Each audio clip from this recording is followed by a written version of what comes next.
अगे चीज दिसती है ना दूर दिसती है, निगाह घट होवे तां भी नहीं दिसदी। चंचल चित सगल विवधान, एक मन का चंचल होना, मन टिकदा नहीं। पानी हिलदा है ते सानू पानी विच अपनी प्रतिबिंब अपनी फोटो तां दिसेगी जे पानी टिकिया होवे। अगर पानी हिलदा ना ते पानी दे हिलण करके सानू अपना चेहरा नहीं दिसना। इसे प्रकार साडा मन हिलदा है। ये तकरीबन अपने नाल वापरदी, रोज वापरदी है। मैं ये तकरीबन बेनती करदा नहीं ना, ज्ञानी जी बड़े परेशान हो, कोई शब्द दस के जाओ। ये बड़ी माड़ी गल जे। पंजां प्यारिਆਂ ने शब्द दस्या गुरु ग्रंथ सच्चे पातशाह की बाणी च, इन्ने शब्द ते ना तेनू पंजां प्यारिਆਂ ते यकीन, ना तेनू गुरु ग्रंथ सच्चे पातशाह ते एतबार, तेनू ज्ञानी ते एतबार ज्यादा है। ये तकरीबन रोग है सानू, असीं जिथे जाने ज्ञानी जी को शब्द दस के जाओ। गुरु ग्रंथ सच्चे पातशाह की बाणी च की लिखिया शब्द नहीं, इनू कहंदे चंचल पुणा, गुरु ते विश्वास नहीं। चंचल चित सगल विवधान, नाना पुणा। जिवें बड़े मन नूं दुखी होकर कहना पैंदा है, जट्टां ने बाबे धन्ने दे गुरुद्वारे बना लै, जिहड़े मेरे शिंबे भरा वीर ने उन्होंने बाबे नामदेव नूं श्रोमणी कह दिता। गुरमुखो सानू गुरु अर्जन देव सच्चे पातशाह ने एक कीता सी, आपां गुरु दीआं वंडियां भी पा लईआं। आपां कहने भी कौम इकट्ठी हो जाए, आपां कौम इकट्ठी करनी है, आपां तां भगतां दीआं वंडियां भी पा दित्तियां भी भगत तुहाडा ते भगत साडा है। गुरु ग्रंथ सच्चे पातशाह की बाणी में जिन्ने भी महापुरुष ने ना, उन्हां सारे नमस्कार, वो सारे पूजन योग ने। उन्हां दी बाणी गुरु रूप है। इस करके भी साडा जिहड़ा दुचिता पुणा है, विविध पुणा है ना, इस करके भी सानू रब नहीं दिसदा। चंचल चित सगल विवधान ते छेवां औगणे तिरस्कार, दूजे नूं अपमानित करना। साडे सिख इतिहास विच एक घटना है कि जदों गुरु हरगोबिंद सच्चे पातशाह महाराज श्रीनगर गए, उत्थे एक मेरे वर्गा गरीब सिख रहिंदा सी, भाई कट्टू दा नाम सी। उन्होंने दमे का रोग है। यथा योग वो आए गए की सेवा करदा, बड़ा मस्ताना सुभाव का, बेप्रवाह। ते संगतां गुरु हरगोबिंद सच्चे पातशाह महाराज वास्ते शहद लेके आईयां भी महाराज नूं शहद भेंट करना, क्योंकि उस इलाके फुल बड़े ने। वो शहद उन्होंने भांडे च पाया ते भाई कट्टू कहने लगा भी गुरमुखो रात ठंड बड़ी रही है ते मैं आवाजार बड़ा है, जे मैनू 2-4 चिमचे कौली च पा के शहद दे दिओ तो मेरा साह सौखा हो जाए। उन्हां विच चौधरी कहने लगा भी वड्डा आया है चिमचे खाण शहद दे, असीं गुरु हरगोबिंद सच्चे पातशाह नूं भेंट करना, तेरे वर्गिਆਂ नूं दईए। ये इतिहास जे इतिहास। जदों संगत शहद लैके पहुंची ना श्रीनगर, ते इतिहास में दर्ज है भी शहद विचों बदबू आए, बदबू। ये की लैके आए भाई? महाराज शहद लैके आए हाँ, ते सतगुरु हरगोबिंद सच्चे पातशाह कहने लगे मेरे लिए बदबू लैके आए हो। महाराज बड़ी भावना दे निडकी मक्खी दा शहद लैके आए हाँ, ते मेरे पातशाह कहते मैं नहीं जे खाना, जो मैं मंगया उदों दिता ही नहीं, जो मैं मंगया उदों दिता ही नहीं। ते सिख एकदम हैरान होकर दूजे एक दूजे नूं कहण लगे भी इन्होंने कदों मंगया सी? पातशाह असीं तां लैके आए, आप जी ने कदों मंगया? हजूर कहते भाई कट्टू ने शहद मंगया सी ते मेरे ते सिखां विच कोई भेद नहीं। आप सिखां विच भेद समझदे आ। ਗਿਆਨੀ ਜੀ ਤੁਹਾਨੂੰ ਪ੍ਰਸ਼ਾਦਾ ਛਕਾਉਣਾ ਬੜੀ ਚੰਗੀ ਗੱਲ। ਜਿਹੜਾ ਬਰਸ਼ਾ ਫੜ ਕੇ ਸੇਵਾਦਾਰ ਖਲੋਤਾ ਕਹਿਣ ਲੱਗਾ ਭੈਣ ਜੀ ਮੈਨੂੰ ਜਾਪਦਾ ਵੀ ਤੁਹਾਡੇ ਕੋਲ ਪ੍ਰਸ਼ਾਦੇ ਨੇ 3-4 ਤੇ ਮੈਂ ਸਵੇਰੇ ਡਿਊਟੀ ਤੇ ਪਹਿਲਾਂ ਆ ਗਿਆ ਤੇ ਮੈਨੂੰ ਪ੍ਰਸ਼ਾਦਾ ਦਿਓ, ਜਾ ਦਫਾ ਹੋ, ਅਸੀਂ ਗਿਆਨੀ ਜੀ ਨੂੰ ਛਕਾਉਣਾ ਹੈ। ਇਹਦਾ ਭਾਵ ਕਿ ਉਹਦੇ ਵਿੱਚ ਰੱਬ ਹੋ ਰਿਹਾ ਤੇ ਸਾਡੇ 'ਚ ਗਿਆਨੀ ਚੋਰ ਹੈ। ਇਹ ਸਾਡੇ ਗੁਰੂ ਨੇ ਸਾਨੂੰ ਵਿਤਕਰਾ ਨਹੀਂ ਦੱਸਿਆ। ਇਹ ਆਪਾਂ ਕਰਦੇ ਆ, ਭਰਿਆਂ ਨੂੰ ਭਰਦੇ ਆ। ਇਹ ਆਮ ਚੱਲਦਾ ਵੀ ਗਿਆਨੀ ਤੁਹਾਡੇ ਫਲਾਣਾ ਸਾਹਿਬ ਜੀ ਤੁਹਾਡੇ ਚਰਨ ਪਾਉਣੇ ਨੇ, ਅਸੀਂ ਚਾਹੁੰਦੇ ਵੀ 2 ਮਿੰਟ ਘਰ ਨੂੰ ਸੁੱਚਿਆ ਕਰ ਜਾਓ। ਇਹਦਾ ਭਾਵ ਘਰ ਪਹਿਲਾਂ ਝੂਠਾ ਹੀ ਹੈ। ਮੇਰੇ ਇਹ ਕਹਿਣ ਤੋਂ ਮੁਰਾਦ ਗੁਰਮੁਖੋ ਕੇਵਲ ਤੇ ਕੇਵਲ ਇੰਨੀ ਹੈ, ਸਾਡਾ ਗੁਰੂ ਕਹਿੰਦਾ ਸਭ ਮੈਂ ਜੋਤ ਜੋਤ ਹੈ ਸੋਏ, ਤਿਸ ਦੇ ਚਾਨਣ ਸਭ ਮੈਂ ਚਾਨਣ ਹੋਇਆ। ਉਹ ਕਿਹੜਾ ਜੀਵ ਹੈ ਜਿਹਦੇ ਚ ਪ੍ਰਮਾਤਮਾ ਨਹੀਂ? ਮੇਰੇ ਪਾਤਸ਼ਾਹ ਕਹਿੰਦੇ 100 ਨੇੜੇ ਧਨ ਕਮਲੀਏ, ਹੇ ਬੱਚੀਏ, ਹੇ ਸਮਝੇ, ਉਹ ਪਰਿਪੂਰਨ ਪਰਮਾਤਮਾ ਤੇਰੇ ਲਾਗੇ ਹੈ। ਬਾਹਰ ਕਿਆ ਢੂੰਡੇ, ਬਾਹਰ ਕੀ ਲੱਭਦਾ ਹੈ? ਇਹਦੇ ਬਾਰੇ ਮੇਰੇ ਉਸਤਾਦ ਸੰਤ ਗਿਆਨੀ ਕਰਤਾਰ ਸਿੰਘ ਜੀ ਖਾਲਸਾ ਨੇ ਸਾਨੂੰ ਇੱਕ ਅਲੰਕਾਰ ਪੜ੍ਹਾਇਆ ਸੀ। ਇੱਕ ਰਾਜਾ, ਉਹਨੇ ਆਪਣੀ ਪ੍ਰਜਾ ਦੇ ਵਿੱਚ ਇਹ ਐਲਾਨ ਕੀਤਾ ਕਿ ਜਿਹੜਾ ਮੈਨੂੰ 3 ਸਾਲਾਂ 'ਚ ਲੱਭ ਲਏਗਾ ਨਾ, ਮੈਂ ਉਹਨੂੰ ਆਪਣੇ ਰਾਜ ਭਾਗ ਦਾ ਮਾਲਕ ਬਣਾ ਦਿਆਂਗਾ, ਉਹਦੇ ਤੋਂ ਬਾਅਦ ਨਹੀਂ। ਉਹਨੇ ਜਨਤਾ ਨੂੰ ਭੁਲੇਖਾ ਦੇ ਕੇ ਤੇ ਆਪਣੇ ਬਾਗ ਦੇ ਵਿੱਚ ਪਹਿਲਾਂ ਭੋਰੇ ਦਾ ਅਰੇਂਜਮੈਂਟ ਕਰ ਲਿਆ ਔਰ ਉਹਦੇ ਵਿੱਚ ਜਾ ਕੇ ਉਹਨੇ ਆਪਣਾ ਨਿਵਾਸ ਕਰ ਲਿਆ। 4 ਪਾਸੇ ਉਹਨੇ ਆਪਣੇ ਆਪ ਨੂੰ ਭੋਰੇ ਨੂੰ ਕਵਰ ਕਰ ਲਿਆ ਤੇ ਜਨਤਾ ਦੇ ਮਨ ਦੀ ਭਾਵਨਾ ਵੀ ਅਸੀਂ ਰਾਜ ਨੂੰ ਲੱਭੀਏ ਤੇ ਸਾਨੂੰ ਰਾਜ ਭਾਗ ਮਿਲ ਜਾਏ। ਕੋਈ ਕਿਸੇ ਪਾਸੇ ਨੂੰ ਗਿਆ, ਕੋਈ ਕਿਸੇ ਪਾਸੇ ਨੂੰ ਗਿਆ, ਰਾਜਾ ਲੱਭੇ ਕਿੱਥੋਂ? ਜਿਹੜਾ ਉਸ ਬਾਗ ਦਾ ਮਾਲੀ ਸੀ ਨਾ, ਕਿਸੇ ਬੰਦੇ ਨੇ ਰਾਬਤਾ ਕਾਇਮ ਕੀਤਾ ਤੇ ਕਹਿਣ ਲੱਗਾ ਭਾਈ ਸਾਹਿਬ ਤੁਸੀਂ ਰਾਜਾ ਸਾਹਿਬ ਨੂੰ ਰੋਜ਼ਾਨਾ ਸਿਹਰਾ ਪਾਉਂਦੇ ਰਹੇ ਹੋ ਤੇ ਕਿਰਪਾ ਕਰਕੇ ਜੇ ਮਦਦ ਕਰ ਦਿਓ ਤੁਹਾਡੀ ਮਿਹਰਬਾਨੀ। ਉਹਦੀ ਨਿਮਰਤਾ, ਉਹਦੀ ਆਜੀ ਵੇਖ ਕੇ ਮਾਲੀ ਨੇ ਇਸ਼ਾਰਾ ਕੀਤਾ ਵੀ ਗੁਰਮੁਖਾ ਤੈਨੂੰ ਪਾਸੇ ਜਾਣ ਦੀ ਲੋੜ ਕੋਈ ਨਹੀਂ, ਰਾਜਾ ਇਸ ਬਾਗ ਵਿੱਚ ਹੈ। ਉਹਨੇ ਲੱਭ ਲਿਆ। ਇਹ ਦ੍ਰਿਸ਼ਟਾਂਤ ਹੈ ਸਮਝਾਉਣ ਲਈ। ਜਿਹੜੇ ਬਾਹਰ ਦੇ ਬੰਦੇ ਸਾਨੂੰ ਭਟਕਦੇ ਰਹੇ, ਇਹਦਾ ਅੰਤਰੀਵ ਅਰਥ ਗੁਰਮੁਖੋ ਇਹ ਹੈ ਵੀ ਸਾਨੂੰ 3 ਸਾਲ ਕਿਹੜੇ ਦਿੱਤੇ ਨੇ? ਬਾਲ ਜਵਾਨੀ ਅਰ ਬਿਰਧ ਸੁਣ 3 ਅਵਸਥਾ ਜਾਨ। ਸਾਨੂੰ ਸਾਰਿਆਂ ਨੂੰ ਰੱਬ ਨੇ 3 ਸਾਲ ਦਿੱਤੇ ਜੇ। ਇੱਕ ਬਚਪਨ ਪੁਣੇ ਦਾ ਟਾਈਮ, ਦੂਜਾ ਜਵਾਨੀ ਦਾ ਪਹਿਰਾ ਤੇ ਤੀਜਾ ਬੁਢਾਪਾ। ਪਰ ਆਪਾਂ ਇੰਨੇ ਬਿਜੀ ਹੋ ਗਏ ਆ, ਇੰਨੇ ਰੁੱਝ ਗਏ ਵੀ ਸਾਨੂੰ ਰੱਬ ਦਾ ਖਿਆਲ ਨਹੀਂ ਆਉਂਦਾ। ਮੈਂ ਹੈਰਾਨ ਹੋਣਾ ਵੀ ਸਾਡੀ ਕੌਮ ਨੂੰ ਇੰਨਾ ਰੁਝੇਵਾਂ ਹੋ ਗਿਆ। ਬੜੇ ਦੁੱਖ ਨਾਲ ਮੈਂ ਅੰਦਰੋਂ ਕਹਿਣ ਲੱਗਾ ਵੀ ਮੈਂ 70 ਸਾਲ ਦੇ ਬੰਦੇ ਵੇਖੇ ਵੀ ਜਿਨ੍ਹਾਂ ਨੇ ਸਿਰਾਂ ਦੇ ਟੋਪੀਆਂ ਪਾ ਲਈਆਂ। ਹੁਣ ਮੈਂ 3-4 ਦਿਨ ਹੋ ਗਏ ਦਿੱਲੀ ਤੋਂ ਕਥਾ ਕਰਕੇ ਆਇਆ ਤੇ ਪਲਾਜ਼ਾ ਤੇ ਮੈਂ ਆਇਆ ਤੇ ਇੱਕ ਆਦਮੀ ਮੇਰੇ ਨਾਲੋਂ ਵੱਡੀ ਉਮਰ ਦਾ, ਦਾੜੀ ਉਹਨੇ ਕੱਟੀ, ਥੱਲੇ ਨਿੱਕਰ ਪਾਈ ਤੇ ਸਿਰ ਤੇ ਟੋਪੀ।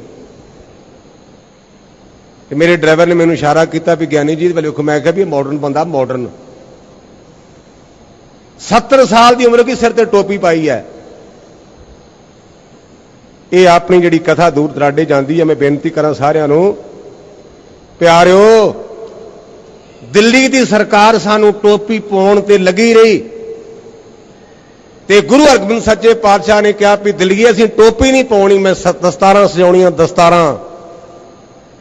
ਦਸਤਾਰ ਦਾ ਅਰਥ ਹੁੰਦਾ ਜਿਹਦੇ 10 ਪੇਜ ਹੋਣ।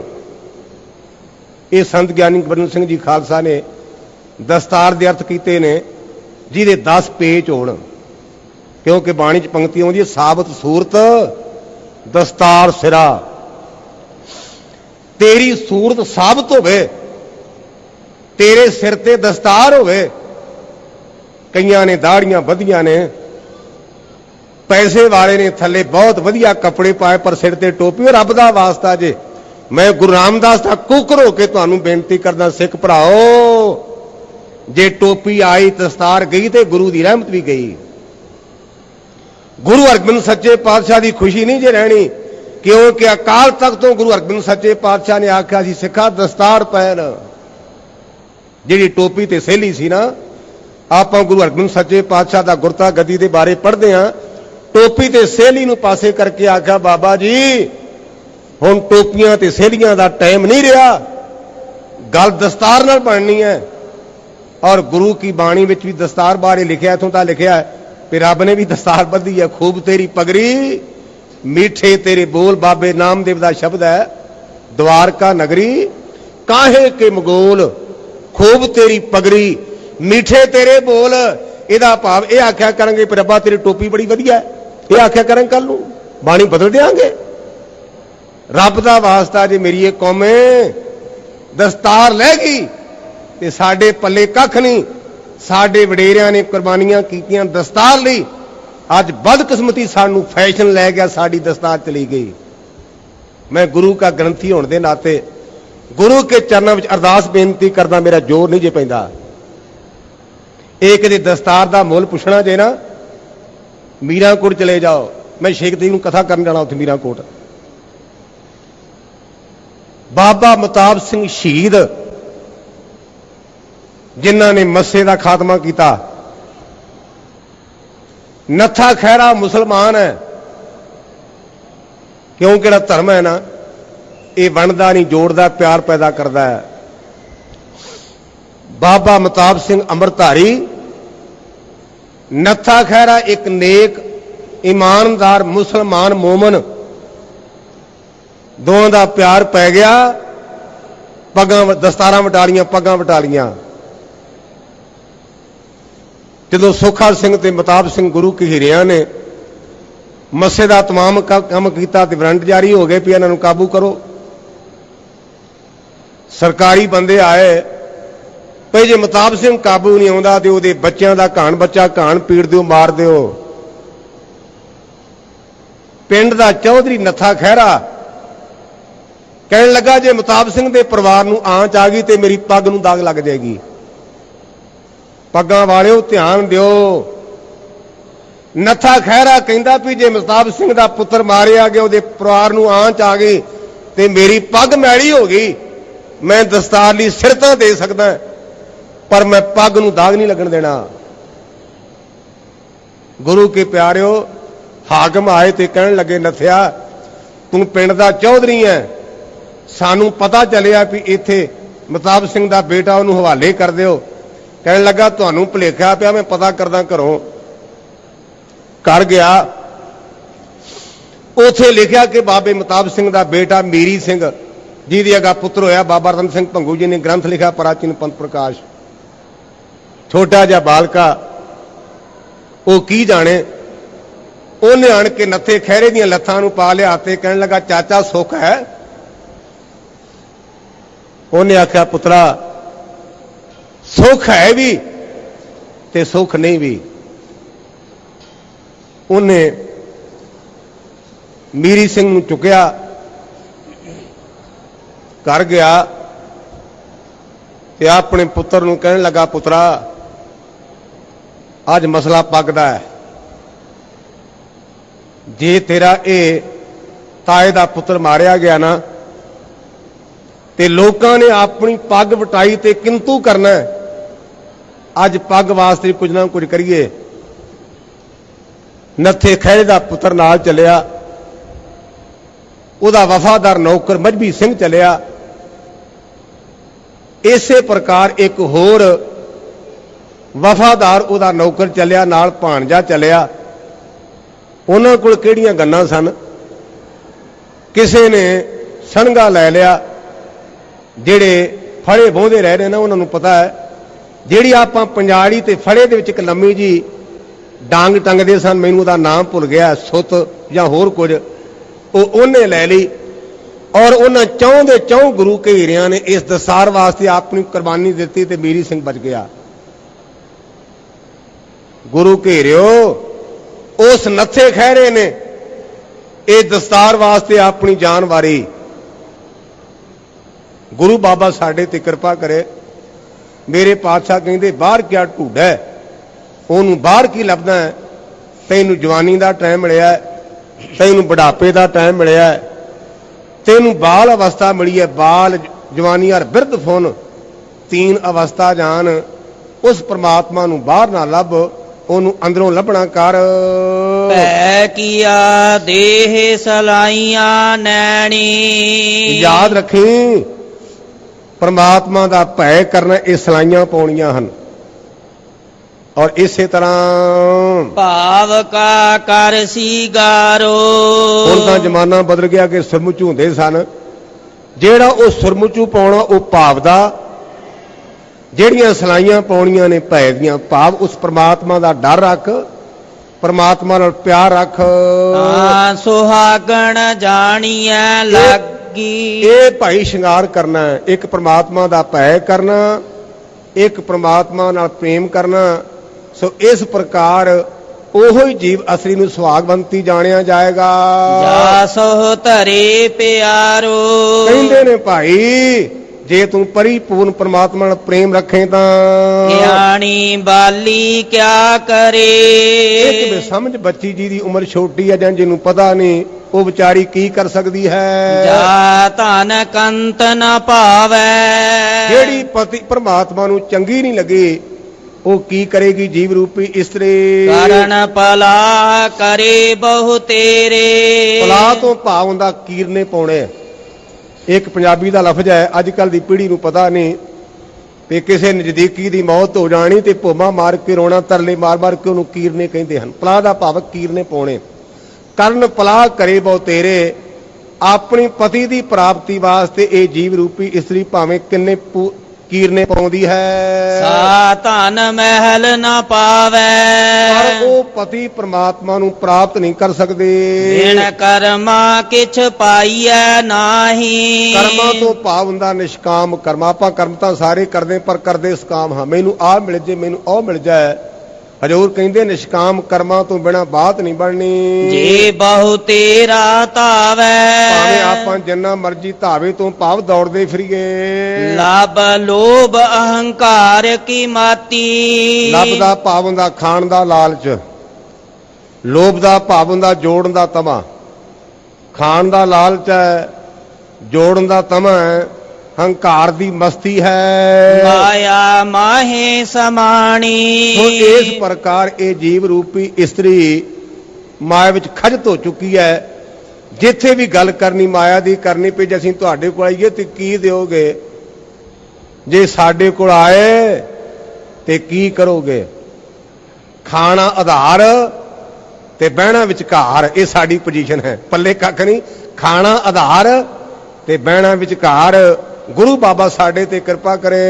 ਇਨੀ ਬਾਤੀ ਸੋ ਪਾਈਐ ਨਾਹੀ। ਹਜ਼ੂਰ ਕਹਿੰਦੇ ਨੇ ਭਾਈ ਇਹਨਾਂ ਗੱਲਾਂ ਦੇ ਨਾਲ 100 ਪਤੀ ਪ੍ਰਮਾਤਮਾ ਦੀ ਪ੍ਰਾਪਤੀ ਨਹੀਂ ਹੋ ਸਕਦੇ। ਭਈ ਕਾਮਣ ਇਆਣੀ। ਕਿਉਂਕਿ ਇਹ ਜੀਵ ਰੂਪੀ ਇਸਤਰੀ ਇਆਣੀ ਬਸਮਝ ਹੈ, ਇਹਨੂੰ ਅਜੇ ਗਿਆਤ ਨਹੀਂ। ਜਾਏ ਪੁੱਛੋ ਸੁਹਾਗਣੀ ਵਾਹ। ਇਸ ਕਰਕੇ ਉਹ ਜੀਵ ਰੂਪੀ ਇਸਤਰੀਆਂ ਜੋ ਸੁਹਾਗਵੰਤੀਆਂ ਨੇ, ਜਿਨ੍ਹਾਂ ਨੇ ਪਰਿਪੂਰਨ ਪ੍ਰਮਾਤਮਾ ਨੂੰ ਪ੍ਰਾਪਤ ਕਰ ਲਿਆ ਹੈ, ਇਨੀ ਬਾਤੀ ਸੋ ਪਾਈਐ। ਜਾ ਕੇ ਪੁੱਛੀਏ ਭੈਣ, ਤੁਸੀਂ ਕਿਸ ਢੰਗ ਨਾਲ ਪਤੀ ਦੀ ਪ੍ਰਾਪਤੀ ਕੀਤੀ? ਤੁਹਾਡੇ ਤੇ ਵਾਹਿਗੁਰੂ ਕਿਵੇਂ ਪ੍ਰਸੰਨ ਹੋਇਆ? ਜੋ ਕਿਛ ਕਰੇ ਸੋ ਭਲਾ ਕਰ ਮਾਨੀਐ। ਤੇ ਜਿਨ੍ਹਾਂ ਗੁਰਮੁਖਾਂ ਨੇ, ਜਿਨ੍ਹਾਂ ਪਰਮੇਸ਼ਰ ਦੇ ਪਿਆਰਿਆਂ ਨੇ ਉਹਨੂੰ ਪ੍ਰਾਪਤ ਕਰ ਲਿਆ, ਉਹ ਜਵਾਬ ਦਿੰਦੇ ਨੇ। ਕੀ ਨੇ ਕਹਿੰਦੇ ਨੇ? ਕਹਿੰਦੇ ਜੋ ਕਿਛ ਕਰੇ ਸੋ ਭਲਾ ਕਰ ਮਾਨੀਏ। ਜੋ ਵੀ ਉਹ ਕਰਦਾ ਹੈ ਉਹਨੂੰ ਭਲਾ ਕਰਕੇ ਮੰਨੀਏ। ਹਿਕਮਤ ਹੁਕਮ ਚੁਕਾਈਐ। ਆਪ ਪਰ ਜਾਣਾ ਪੜਦੇ ਜੋ ਤੁਧ ਭਾਵੈ ਸਾਈ ਭਲੀ ਕਾਰ, ਤੂੰ ਸਦਾ ਸਲਾਮਤ ਨਿਰੰਕਾਰ। ਹਿਕਮਤ ਤੋਂ ਭਾਵੇਂ ਚੁਸਤੀਆਂ ਚਲਾਕੀਆਂ, ਹੁਕਮ ਤੋਂ ਪਾਵੇ ਆਪਾਂ ਤਕਰੀਬਨ ਹੁਕਮ ਹੀ ਕਰਦੇ ਆ, ਰੱਬਾ ਆਹ ਕੰਮ ਕਰਦੇ ਤੇ ਆ ਨਾ ਕਰ। ਹੁਕਮ ਕਰਨ ਦੀ ਆਦਤ ਪਾਸੇ ਕਰ, ਚਲਾਕੀਆਂ ਪਾਸੇ ਕਰ। ਜੋ ਉਹ ਕਰਦਾ ਹੈ ਉਹਨੂੰ ਭਲਾ ਕਰਕੇ ਸਵੀਕਾਰ ਕਰਨਾ ਕਰ। ਜਾ ਕੈ ਪ੍ਰੇਮ ਪਦਾਰਥ ਪਾਈਐ। ਔਰ ਉਹ ਗੁਰੂ ਤੈਨੂੰ ਪ੍ਰੇਮ ਕਰਨ ਦੀ ਜਾਚ ਦੱਸੇਗਾ, ਉਹਦੇ ਕੋਲੋਂ ਤੈਨੂੰ ਪ੍ਰੇਮ ਕਰਨ ਦੀ ਜਾਚ ਆ ਜਾਏਗੀ। ਤੋ ਚਰਣੀ ਚਿਤ ਲਾਈਐ। ਔਰ ਉਸ ਪ੍ਰੇਮ ਦੇ ਵਸੀਲੇ ਦੇ ਨਾਲ ਹੀ ਤੂੰ ਪਰਿਪੂਰਨ ਪ੍ਰਮਾਤਮਾ ਨਾਲ ਆਪਣੇ ਚਿੱਤ ਨੂੰ ਜੋੜ ਸਕਦਾ ਹੈ। ਸੋ ਕਹੈ ਸੋ ਕੀਜੈ। ਜੋ ਪਤੀ ਪ੍ਰਮਾਤਮਾ ਕਹਿੰਦਾ ਉਹ ਕਰਨਾ ਕਰ। ਤਨ ਮਨੋ ਦੀਜੈ। ਆਪਣਾ ਤਨ ਤੇ ਮਨ ਭੇੜ ਕਰਨਾ ਕਰੀਏ। ਐਸਾ ਪਰਮਲ ਲਾਈਐ। ਜਿਵੇਂ ਇੱਕ ਨੇਕ ਪਤੀ ਵਰਤਾ ਬੀਬੀ ਆਪਣੇ ਸਰੀਰ ਨੂੰ ਚੰਦਨ ਲਾਉਂਦੀ ਹੈ, ਪੁਰਾਣੇ ਜ਼ਮਾਨੇ ਦਾ ਸ਼ਿੰਗਾਰ ਦਾ ਤਰੀਕਾ ਸੀ, ਜਿਹਨੂੰ ਅੱਜ ਕੱਲ੍ਹ ਆਪਾਂ ਪਰਫਿਊਮ ਕਹਿਣ ਲੱਗ ਪਏ ਆ। ਇਸੇ ਪ੍ਰਕਾਰ ਜੋ ਉਹ ਕਹਿੰਦਾ ਉਹਨੂੰ ਆਪਣਾ ਤਨ ਮਨ ਭੇੜ ਕਰਨਾ, ਇਹ ਪਰਫਿਊਮ ਲਾਉਣਾ, ਇਹ ਚੰਦਨ ਲਾਉਣਾ ਹੈ। ਏਵ ਕਹੇ ਸੁਹਾਗਣੀ ਭੈਣੇ। ਇਹ ਮੇਰੀਏ ਭੈਣੇ, ਮੈਂ ਤੈਨੂੰ ਇਸ ਤਰ੍ਹਾਂ ਕਿਹਾ ਹੈ, ਇਨੀ ਬਾਤੀ ਸੋ ਪਾਈਐ। ਇਸ ਢੰਗ ਦੇ ਨਾਲ ਤੂੰ ਉਹ 100 ਪਤੀ ਨੂੰ ਪ੍ਰਾਪਤ ਕਰ ਸਕਦੀ ਹੈ। ਆਪ ਗਵਾਈਐ ਤਾਂ ਸੋ ਪਾਈਐ। ਆਪਣਾ ਆਪਾ ਭਾਵ ਗੋੜਾ ਕਰ। ਆਪਾਂ ਤਾਂ ਆਪਣਾ ਆਪਾ ਭਾਵ ਗਵਾਇਆ ਹੀ ਨਹੀਂ। ਗਿਆਨੀ ਜੀ ਤੁਸੀਂ ਕੌਣ ਹੁੰਦੇ? ਅਸੀਂ ਗਿੱਲ ਹੁੰਦੇ ਆ, ਗਿੱਲ। ਅਸੀਂ ਭੁੱਲਰ ਹੁੰਦੇ ਆ, ਅਸੀਂ ਸੰਧੂ ਹੁੰਦੇ ਆ। ਸਾਨੂੰ ਭੁੱਲਰ ਗਿੱਲ ਸੰਧੂ ਤਾਂ ਚੇਤੇ ਰਹਿ ਗਿਆ, ਪਰ ਸਿੰਘ ਮਗਰ ਅੜਾ ਦਿੱਤਾ। ਗੁਰੂ ਨੇ ਆਖਿਆ ਸੀ ਜਾਤਾਂ ਗੋਤਾਂ ਨੂੰ ਪਾਸੇ ਕਰ। ਆਪਾਂ ਜਾਤਾਂ ਗੋਤਾਂ ਤਾਂ ਕਾਇਮ ਰੱਖੀਆਂ ਤੇ ਬੀਬੀਆਂ ਨੇ ਕੌਰ ਡਾ ਦਿੱਤਾ ਤੇ ਬੰਦਿਆਂ ਨੇ ਸਿੰਘ ਡਾ ਦਿੱਤਾ। ਮੇਰੇ ਪਾਤਸ਼ਾਹ ਕਹਿੰਦੇ ਆਪ ਗਵਾਈਏ ਤਾਂ ਸੋ ਪਾਈਏ। ਆਪਣਾ ਆਪਾ ਭਾਵ ਗਵਾ, ਮੈਨੂੰ ਤਿਆਗ, ਫੇਰ ਭਾਈਓ ਸ਼ੌ ਪਰਿਪੂਰਨ ਪ੍ਰਮਾਤਮਾ ਦੀ ਪ੍ਰਾਪਤੀ ਹੋਵੇਗੀ। ਔਰ ਕੈਸੀ ਚਤੁਰਾਈ। ਹੋਰ ਭਾਈ ਚਲਾਕੀਆਂ ਕਿਸ ਕੰਮ? ਚਤੁਰਾਈ ਕਹਿੰਦੇ ਨੇ ਚਲਾਕੀ ਨੂੰ। ਆਪਾਂ ਪੜ੍ਹਦੇ ਹਾਂ ਚਤੁਰਾਈ ਨਾ ਚਤਰ ਭੁਜ ਪਾਈਐ।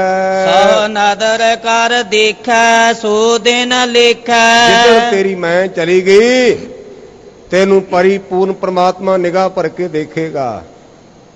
ਉਹ ਤੇਰੀ ਜ਼ਿੰਦਗੀ ਦਾ ਦਿਨ ਲੇਖੇ ਚ ਹੋਵੇਗਾ, ਉਹ ਭਾਗਾਂ ਭੜੀ ਘੜੀ ਹੋਵੇਗੀ। ਕਾਮਣ ਨੌ ਨਿਧ ਪਾਈ। ਔਰ ਇਹ ਜੀਵ ਰੂਪੀ ਇਸਤਰੀ ਨੂੰ 9 ਨਿਧੀਆਂ ਦੀ ਪ੍ਰਾਪਤੀ ਹੋਗੀ। ਆਪਾਂ ਪੜ੍ਹਦੇ ਹਾਂ ਸੁਖਮਨੀ ਸਾਹਿਬ ਵਿੱਚ, ਪ੍ਰਭ ਕੇ ਸਿਮਰਨ ਰਿੱਧ ਸਿੱਧ 9 ਨਿਧ। ਆਪਣੇ ਕੰਤ ਪਿਆਰੀ ਸਾ ਸੁਹਾਗਣ।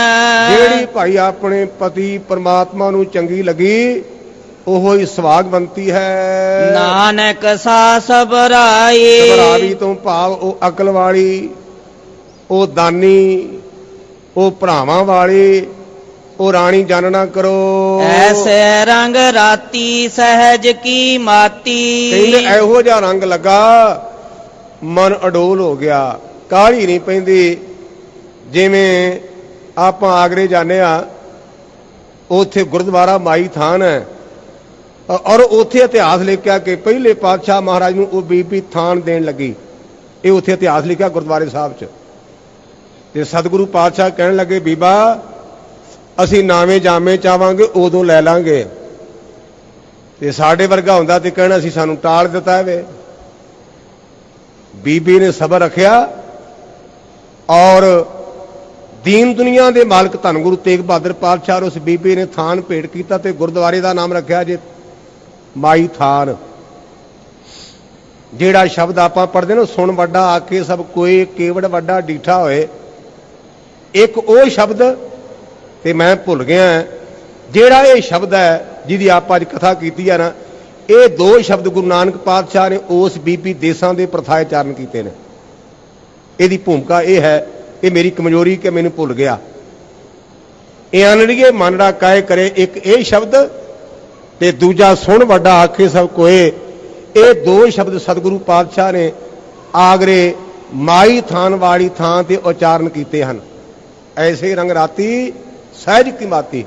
ਇਹੋ ਜਿਹੇ ਰੰਗ ਵਿੱਚ ਰੰਗੀ ਗਈ, ਮਨ ਅਡੋਲ ਹੋ ਗਿਆ। ਐਹਨਿਸ ਭਾਏ ਸਮਾਣੀ। ਤੇ ਦਿਨੇ ਰਾਤ ਪ੍ਰਮਾਤਮਾ ਦੇ ਭਾਏ ਭਾਵਨਾ ਵਿੱਚ ਅਪੇਦ ਰਹਿੰਦੀ ਹੈ। ਦਿਨੇ ਰਾਤ ਮਨ ਵਿੱਚ ਪ੍ਰਮਾਤਮਾ ਦਾ ਪਿਆਰ ਬਣਿਆ ਰਹਿੰਦਾ ਹੈ। ਸੁੰਦਰ ਸਾਏ ਸਰੂਪ ਵਿਚਖਣ, ਉਹ ਹੀ ਭਾਈ ਸੁੰਦਰ ਹੈ। ਵਿਚਖਣ ਲਫ਼ਜ਼ ਜਿਹੜਾ ਨਾ ਇਹ ਸੰਸਕ੍ਰਿਤ ਦੇ ਸ਼ਬਦ ਚਕਸ਼ੂ ਤੋਂ ਬਣਿਆ। ਇਹਦੇ ਉੱਪਰਲੇ ਜਿਹੜੇ ਅਰਥ ਨੇ ਨਾ, ਉਹਦਾ ਅਰਥ ਹੈ ਸੁੰਦਰ ਨੇਤਰਾਂ ਵਾਲੀ। ਤੇ ਗੁਰੂ ਕੀ ਬਾਣੀ ਦਾ ਸੰਬੰਧ ਹੈ ਅੰਤਰੀਵ ਜੀਵਨ ਨਾਲ। ਇਸ ਕਰਕੇ ਸਾਨੂੰ ਦੋਹਾਂ ਪੱਖਾਂ ਨੂੰ ਰੱਖਦਿਆਂ ਕਿਤੇ ਕਹਿਣਾ ਪਵੇਗਾ ਵੀ ਸੁੰਦਰ ਨੇਤਰਾਂ ਵਾਲੀ, ਤੇ ਦੂਜਾ ਇਹਦਾ ਅਰਥ ਇਹ ਕਰਨਾ ਪਵੇਗਾ ਵੀ ਚੰਗੀ ਅਕਲ ਵਾਲੀ। ਉਹੋ ਹੀ ਸੋਹਣੀ ਹੈ, ਉਹੋ ਹੀ ਚੰਗੀ ਅਕਲ ਵਾਲੀ ਹੈ। ਕਹੀਏ ਸਾਧ ਸਿਆਣੀ, ਉਹੋ ਹੀ ਸਿਆਣੀ ਹੈ ਜਿਹਨੇ ਆਪਣਾ ਤਨ ਆਪਣਾ ਮਨ ਗੁਰੂ ਨੂੰ ਸਮਰਪਿਤ ਕਰਕੇ, ਮੈਂ ਨੂੰ ਪਾਸੇ ਕਰਕੇ ਪ੍ਰਮਾਤਮਾ ਦੀ ਬੰਦਗੀ ਕੀਤੀ। ਉਹ ਜੀਵ ਰੂਪੀ ਇਸਤਰੀ ਸੁਭਾਗਵੰਤੀ ਹੈ। ਗੁਰੂ ਬਾਬਾ ਸਾਡੇ ਤੇ ਕਿਰਪਾ ਕਰੇ, ਇਹ ਸਾਡੀ ਵੀ ਅਵਸਥਾ ਬਣੇ। ਸਤਿਗੁਰੂ ਪਾਤਸ਼ਾਹ ਮਹਾਰਾਜ ਦਾ, ਗੁਰੂ ਕੇ ਸੰਗਤਾਂ ਦਾ ਕੁਟਾਨ ਧੰਨਵਾਦ। ਭੁੱਲਾਂ ਚੁੱਕਾਂ ਦੀ ਮੁਆਫੀ ਜੀ। ਐਸੈ ਰੰਗ ਰਾਤੀ ਸਹਿਜ ਕੀ ਮਾਤੀ, ਐਹਨਿਸ ਪਾਏ ਸਮਾਣੀ। ਸੁੰਦਰ ਸਾਏ ਸਰੂਪ ਵਿਚਖਣ, ਕਰੀਐ ਸਾਧ ਸਿਆਣੀ। ਵਾਹਿਗੁਰੂ ਜੀ ਕਾ ਖਾਲਸਾ, ਵਾਹਿਗੁਰੂ ਜੀ ਕੀ ਫਤਿਹ।